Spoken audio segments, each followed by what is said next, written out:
If we're going to control our mind and not allow it to go anywhere that it wants, anytime that it wants, we've got to make sure that we're tied into our focus. Our theme verse, 2 Corinthians 10:5, that we're going to take every thought captive and make it obedient to Christ. But that comes down to our focus, and it can be blurry or it can be bright.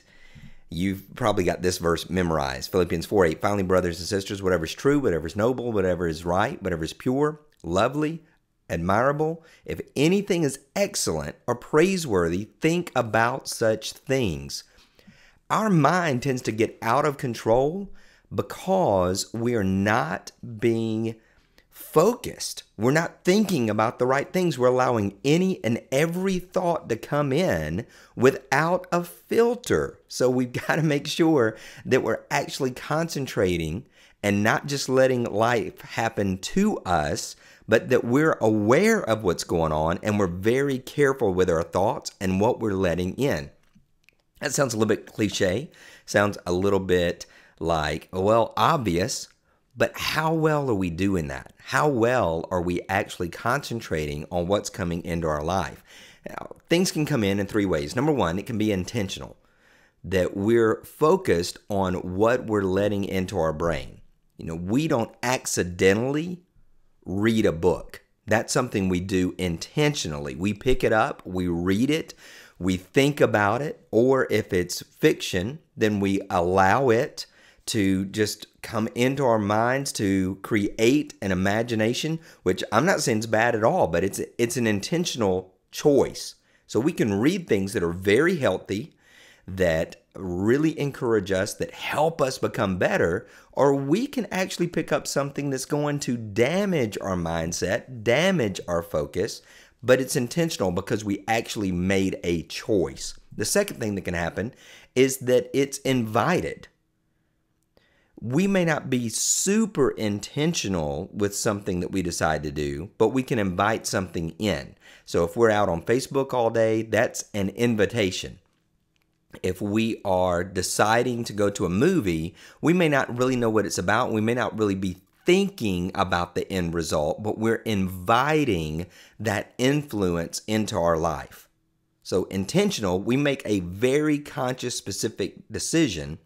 Invited may not be as intentional, but we're asking it to come in. And then it could just be an interruption, that we weren't planning on this being part of our focus at all. Usually this comes through other people, that we got interrupted. We might have been having a great day. Things may have been going well, but a problem came up at work, or a problem came up in the family, or somebody who just has a problem with us decides to let us know about it. So that can easily shift our focus from what's good and thoughtful and all of the positives to something that's extremely negative. So when we are allowing things, whether intentionally or we invite them or there's the interruption, then there's also the outcome. Then we could become angry, we could become anxious, we could become sad, joyful, disgusted, ashamed. All of these things come in, right? So intentional, invited, and interrupted, then we've got outcomes. These are the outcomes. And some of these are going to be controlled and some uncontrolled. Like when we're interrupted and it's negative, we could become angry or sad. It's just a momentary reaction. This is what happens.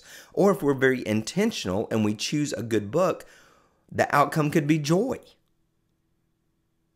So anything that is our focus, anything that comes into our life, whether intentional, invited, or interrupted, then produces an outcome. And then that outcome within our mind then takes place physically. We could smile, we could comment, we could imagine, we could strike out, we could share, we could become, obsessed. We could obsess about this thought.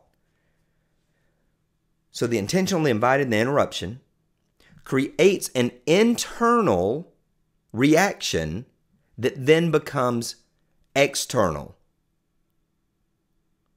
The more intentional we are, the more we're going to control our reaction, and the more we're going to control what we actually do with that. So I've got your worksheet. Again, 10-10 Life Focus, Influence, and Impact Matrix. So what you want to do, and you can copy this as many times as you want to, is write down the influencer that's coming in and the impact that it's having. So for example, let's say that I read a Facebook post, it makes me angry, and I comment on it. So the Facebook post is the what. And you could even write down whether that was intentional, whether it was invited, or whether it was an interruption. It made me angry, and I wrote a comment that I shouldn't have. Could be a coworker.